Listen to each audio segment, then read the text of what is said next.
Hey everyone, this is Shri here, Dr. Shri Malet. I've been sending you a couple of newsletters over the past 2 weeks, and I'm not quite happy with them. So I decided that it might be best for me to do this as a vlog instead of a written newsletter. You'll have the transcript, and you will also have an audio version of this so that you can, if you prefer to listen to it, you can listen to it. The whole idea behind my newsletter is to introduce you to the I'm just trying to the ideas that I am learning as as I learn about as I become more and more familiar with Dr. Siegel and Dr. Dispenza and Dan Kennedy and Dr. Porges, who's done the polyvagal theory. As I begin to bring all of those things into my practice, right? Because they are all looking at how our experiences and how the brain is wired. And the brain is not just the brain here, but we have the brain is actually spread throughout our body. We have an entire neurophysiological system around our heart and in our gut, and the nervous system is spread throughout the body. And that's why we store different emotions actually in different places, and that's one of the things I love about EFT, because we are actually honing in on where are these emotions or these memories stored. But to go back to the newsletter says it's a weekly look at brain, trauma, memory, flashback, and the mind body connections. So when we looked at what Dr. Siegel said, he talked about implicit memory and he talked about explicit memory.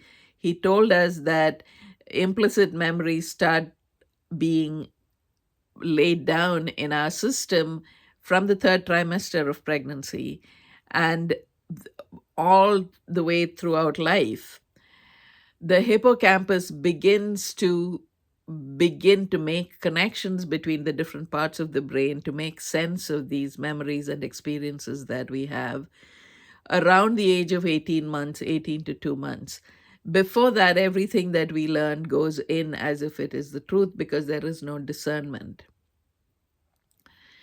So a lot of the times the triggers that we have are implicit memories that we are not aware of, that have not been incorporated, that have not been integrated. Dr. Siegel makes this huge thing about how important it is for us to learn how to integrate the different parts of the brain with the body, and that it is one system, right? It's not, they're not separated, although for a long time science has tried to compartmentalize the mind from the body. What Dr. Dispenza says is that we want to get out of the habit of becoming ourselves. Now, how is that related to this idea of the implicit and explicit memories? It gets related because these memories are actually neural pathways, right? So the how are they stored? They're stored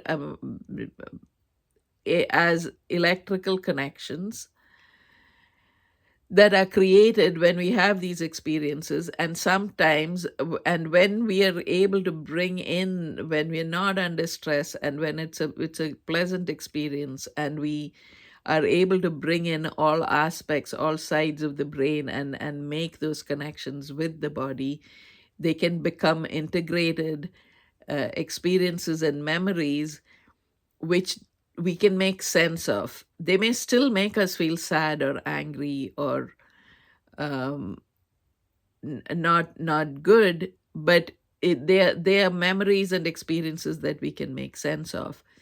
The implicit memories that are not integrated are the unconscious triggers. Like we said in that first newsletter, the experience that Bill had in Vietnam was an implicit memory, a traumatic implicit memory that had not been integrated. And if he had gotten help through things like meditation and EFT to incorporate them, he would have been able to interact with that memory in a much better way. So that's the connection between what we talked about in terms of what Dr. Siegel said about memories and what Dr. Dispenza is saying. You have probably all heard of the statement, what fires together, the neurons that fire together wire together, right? And this is what we mean when we talk about neural pathways that are deep, that have it's like these roads that have been carved into our brains and our systems, so that they become habits. So that's what Dr. Dispenza means by getting over the habit of becoming yourself. This is what he says, right? He says the relationships with people we have known, the variety of things we own and are familiar with, the places where we visited and lived at different times in our lives, and the myriad experiences we have embraced throughout our years are configured in the structures of the brain. Even the vast array of actions and behaviors that we have memorized and repeatedly performed throughout our lifetimes are imprinted in the intricate folds of our brain matter. Hence, all of our personal experiences with people and things at specific times and places are literally reflected within the networks of neurons and that make up our brains. What do we collectively call all of these memories of people and things that we experienced at different places and times in our lives? This is what he calls external environment. And he says, for the most part, let me one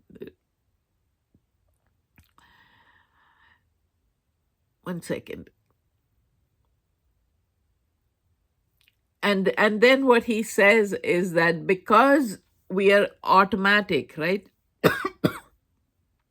Because we are reacting automatically to these pathways that have been laid down in our brain, it almost becomes like driving for those of us who drive, where we're not even thinking about what we have to do when we're driving, because it's become so much a part of our physical body and how we need to react, when we need to brake, when we need to accelerate, all of that we don't have to think consciously about it.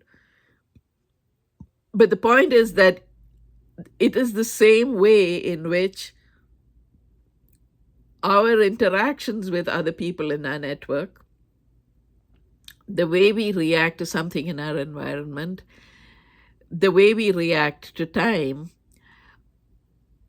that is the past, primarily the past, how we react, how we think about the past, and how we let that past, in words that Dr. Dispenza uses all the time, predict our future. So because these patterns are laid down, we are almost unconscious about how we are repeating these patterns. And then we tend to say that, oh, this thing always happens to me, right? I'm never able to get into a good relationship, or every time I make some money, something comes up and I lose it. All of those kinds of patterns are because we have these reactions and these experiences and these memories kind of drilled into our system. And so in order to change and to become the person who creates a new life, we have to rewrite these pathways. This is why I love meditation and EFT put together, because EFT is extremely good at identifying, once you get into the body with the meditation, you can figure out where are you feeling it. And then when you think about when did I first feel this, you get to a memory that needs to be rewritten. And so that is why it is so effective. So what does Dr. Dispenza say about who we want to become, how we get over the habit of becoming ourselves? He says this. Let me find that. I had that here.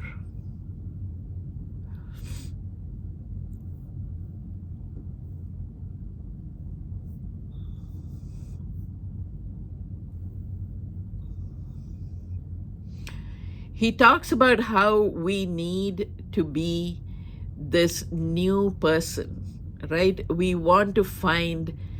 need to have clear in our mind the person that we want to emulate in order to become this new person who has new experiences, right? So this is what he says. If you want to change, you must have in your thoughts an idealized self, a model that you can emulate, which is different from and better than the you that exists today in your particular environment and time. So for example, let us take the thing that a lot of us struggle with, which is having a good cash flow, having a business with good cash flow, or having a job where you're not worried about the money coming in. And when you think about your bank balance, the first thing that we feel, a lot of us, is shame. We feel shame.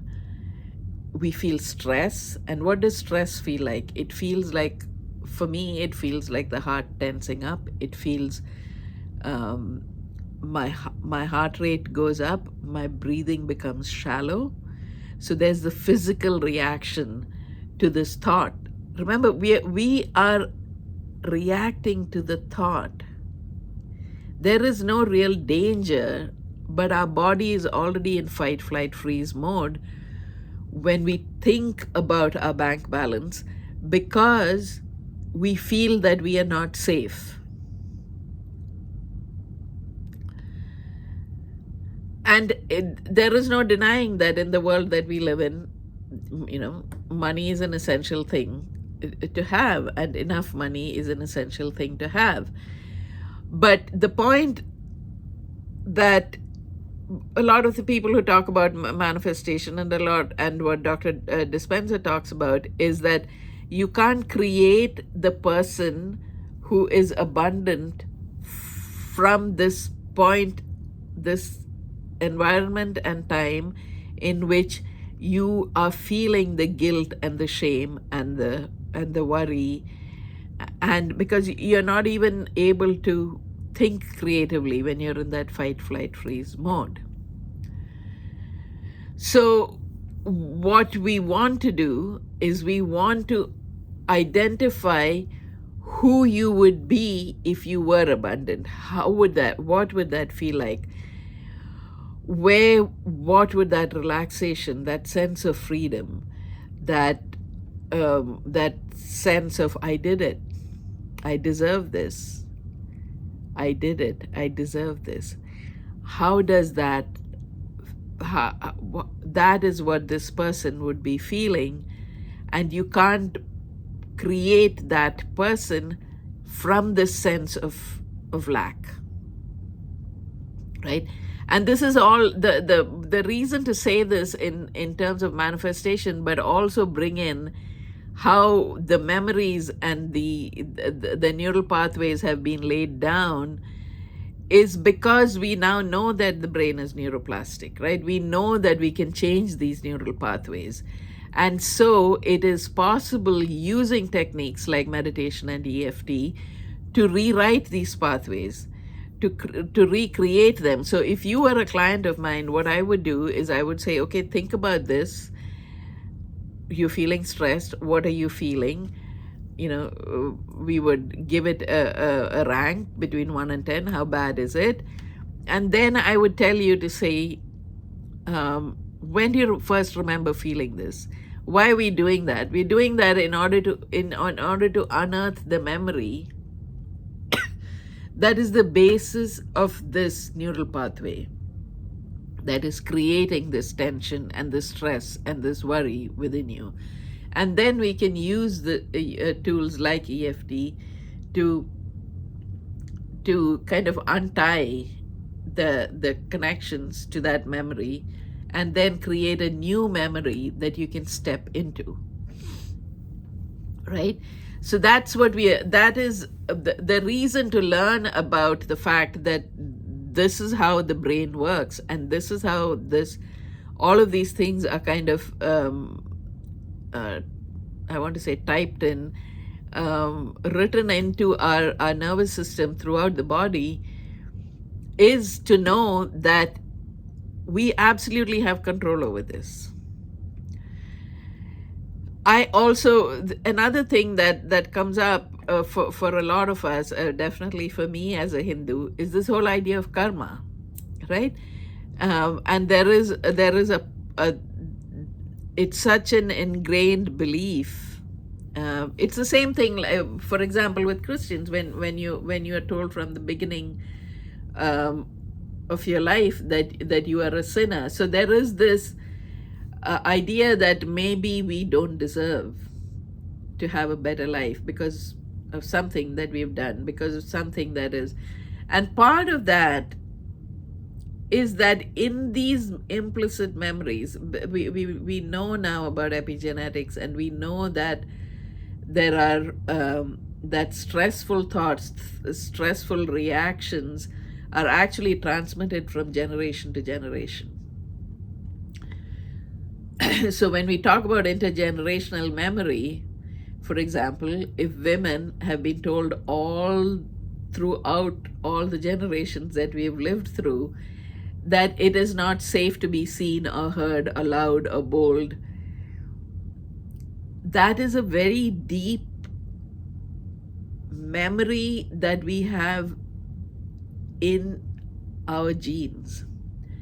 And the beautiful thing, though, is that with techniques like EFT and meditation, we can honestly undo them. And there are many other energetic techniques, right? There are many other modalities of energy healing. But to understand that it is possible for us to even undo this. So what does that karmic pattern in our genes do? It lays down that foundation for us, and unconsciously we move through that and we behave in ways that makes that the truth. So when we become self-aware, and when we create this image of this person that we want to emulate, that is different from and better than the person that we are today in this environment and time, and we are able to step into that person, we create a future memory that we are stepping into. We change the future. We let go of the past. We are no longer allowing the past and those memories to predict who we are going to be in the future. This is deep work. This is not something that you do one day and the next day you're free. This is work that gets done over time, And every time you go over that and you change that pathway, and you may have seen images of how when we don't use a particular neural pathway, it gets overgrown, right? It's like if you've stopped cleaning out the weeds on a path in your garden, it gets overgrown. And it's the same thing. So what we want to do is we want the negative memories, the memories that are stuck in our system as repeating patterns that are unhelpful to us, we want those pathways to get overgrown with weeds, and we want to create new pathways that are leading us into the future that we want to create. And the fascinating thing about the book that Dan Sullivan and his colleague has written about 10x is easier than 2x is that they ask the question,